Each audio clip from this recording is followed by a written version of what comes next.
আপনার কি কি প্রতিশ্রুতিগুলো শিল্পীদের পূরণ করবেন, আর হারলে কিভাবে এর সাথে থাকবেন? হারলেও আমরা শিল্পীদের সাথে আছি, জিতলে তো আছি।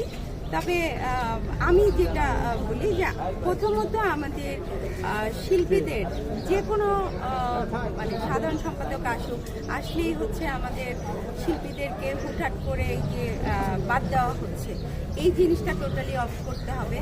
কারণ প্রতিটা শিল্পী অনেক কষ্ট করে, অনেক পরিশ্রম করে একটা জায়গায় আসেন, তো তাদেরকে হুটহাট করে বাদ দেওয়া যাবে না। হ্যাঁ, কেউ যদি কোনো অন্যায় করে সেক্ষেত্রে সালিশ বিচার হতে পারে, বা সাময়িকভাবে 1 মাস জন্য বয়কট করা যেতে পারে। কিন্তু তাদেরকে এত বড় শাস্তি দেওয়া, যে সদস্যপদ বাতিল করা, এটা কখনোই কাম্য নয়। আর এগুলো জানি না, আমরা আমাদের প্রচারণা চালিয়ে যাচ্ছি, কিন্তু কোনো রাজনৈতিক ব্যক্তি প্রভাব খাটাচ্ছে কিনা ওগুলো আমরা মাথা ঘামাচ্ছি না। আমরা আমাদের ভোটারদের কাছে, যারা সম্মানিত ভোটার, আমাদের প্রতিটা সম্মানেরই ভোটার রয়েছেন, তো ওনাদের কাছে ভোট চাচ্ছি। যেহেতু দুইটা প্যানেল, ওই প্যানেলের লোকজন মানে আপনাদের কোনো সমস্যা বা এরকম কোনো বাধাগ্রস্ত করছে কিনা?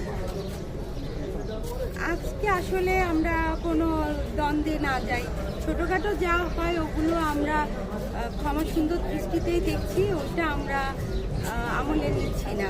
আমরা আসলে কোনো দ্বন্দ্ব চাই না, বারবারই বলেছি যে আমরা কোনো দ্বন্দ্বে জড়াতে চাচ্ছি না।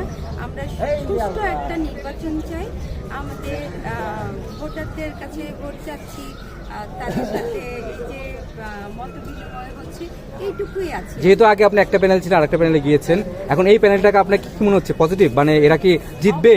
অবশ্যই পজিটিভ, কারণ আপনারা সবাই দেখেছেন যে এখানে প্রতিটা শিল্পী একটু এক একজন এক একটা ইন্ডাস্ট্রি, তাই না?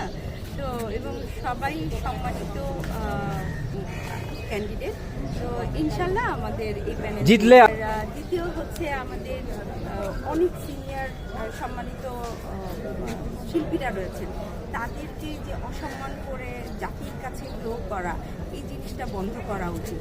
নির্বাচনী আচরণ বিধি লঙ্ঘন করার দায়ে শুনলাম যে একটা নোটিশ ডিপজল ভাইয়ের, মানে ডিপজল মনোয়ার হোসেন ডিপজলের নামে যাবে বা করা হয়েছে, এটির ব্যাপারে আপনি কি বলেন? কি কারণে আমি এখনো শুনিনি, এখনো জানি না। আপনাকে অনেক ধন্যবাদ।